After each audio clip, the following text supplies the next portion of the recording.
Okay, morning everyone.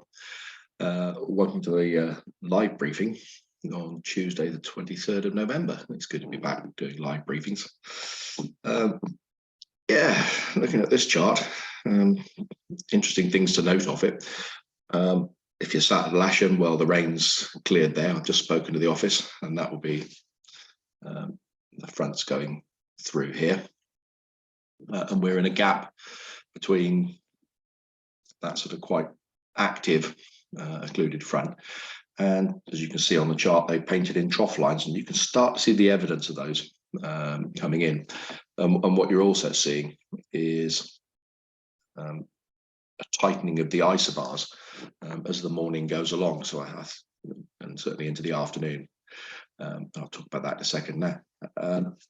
What I think has been driving it as well, I haven't looked at the jet stream forecast, but I suspect the jet stream is right here at the moment and now whistling across us for a day or two. It looks fairly strong. So yeah, unstable air mass. Look at the pressure; it's a 996 across here, so well below sort of that threshold of giving some stability.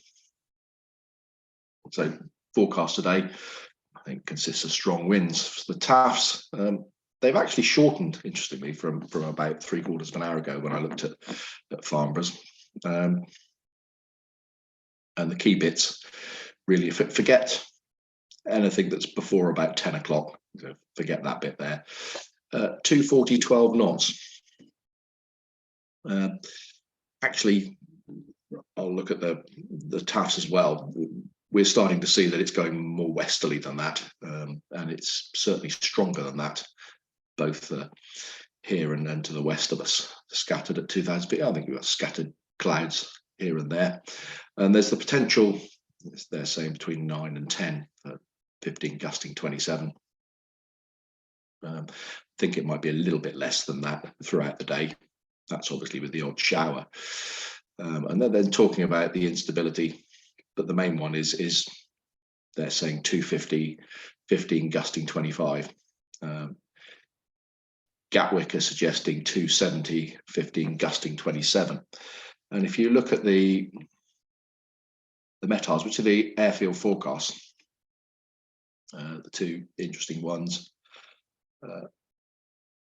Boscombe, so 270, 19 knots, Bournemouth 270, Bristol was 260, yeah, 260. So out to the west of us, where the weather's coming from, the wind has swung pretty much westerly, and is fairly fresh.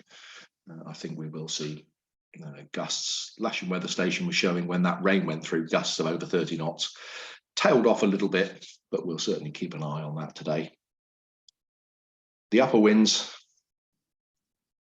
you can see down in the channel here, 40 knots.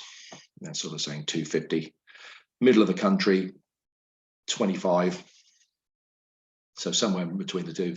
The upper winds, I suspect, are going to be 30 knots-ish. Top Meteo are suggesting a bit more than that as the late morning and afternoon go on. So yeah, certainly strong winds at flying heights, folks. Okay. You can see the cloud drifting through. This is obviously 3/4 of an hour out of date. So this is the frontal system here. It's already cleared Lasham. It's moving fairly quickly. And what we're then seeing is clusters of showers and what could be described as trough lines out to the west. And the bright white bits definitely have got rain on them, and you can see that from the rainfall radar. And that's the sort of speed they're whistling in quite quickly. So it's going to be showers of the order of the day and some fairly hefty, strong gusts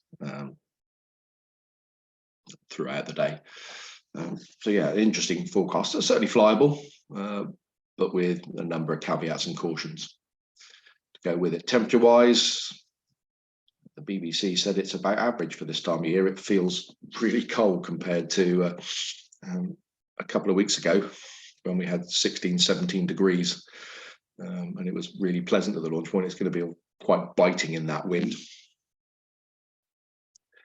And top meteo,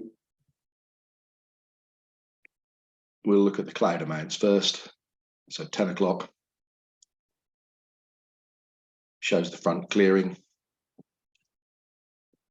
and scattered clouds, and they're not showing the sort of these heavy dots here are the predicted showers. They're not showing that turning up till this afternoon, and if anything, dying out as it gets to us.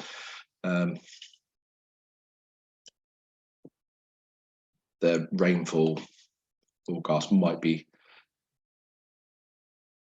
slightly different. They're suggesting fewer showers getting to us. Could be the case if the wind's dead westerly. They tend to dry themselves out as they roll across from the West Country. And their wind gusts, just worth looking at because they have picked up on the fact that for the morning, the greens are sort of around the 25, 30 knot mark, and then as the morning rolls on, it starts to get into the afternoon. You start to see more yellows and oranges, so getting windier for the afternoon, then dropping off late afternoon and evening. So one to be cautious of with the strong winds. And that's the order of the day. Strong winds at flying heights and on the ground at times, and hefty showers, but very hit and miss, I suspect. Put a couple of trough lines on the chart and they just tend to appear at random times. Okay, airspace wise, it's really quiet. This is well to the south of us and it's just flares being fired. Nothing for us to worry about. And again, nothing out to the west, particularly in terms of any changes. It's just notifications of danger areas and high intensity radio transmissions. So fairly quiet airspace wise around us, and nothing particularly to worry about. Haven't seen any flight plans for jet movements this morning when I looked about 20 minutes ago, so fingers crossed, no jet movements. And just a quick sort of talk about what we think the setup is going to be. Wind's going westerly, so yeah, it's going to be 2-7. That really has rained quite a lot here. So Jordan, I think, will be doing a pitch inspection at some point. The two options. One is have the launch point here and allow the runway to be used for landings. And remember, it's north side circuits, land north side grass, south side circuits, land either grass on the south side or on the runway. Reference point in around here somewhere, stopping point up here reasonably well before the launch point. If we decide the grass is okay, then it will just be a normal winter runway setup here with the cables for both operations on the south side, towed out by boom, winching gliders south of the centre line, launch point vehicle just to the north of the centre line, and aero towing off the northern edge of the tarmac. And if we are back here, then definitely no landing on the runway. It's grass only. Hard to say. It's rained quite a few times recently, and I think the water table's still so low that it soaks away really, really quickly. So fingers crossed the grass will be okay. But that was pretty torrential rain from about 5 o'clock this morning for a couple of hours. Okay, folks, other thoughts? We've cancelled the trial flights for the strong winds and the gusts. I think just for the moment, until either myself or Jordan give the okay, leave the baby grobs parked up outside the hangar. I think it might be a bit boisterous for those, but we'll take a view on that when we get out there.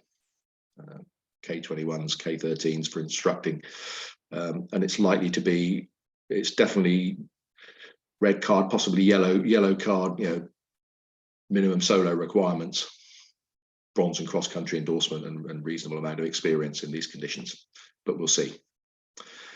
Okay, folks, see you out there a bit later.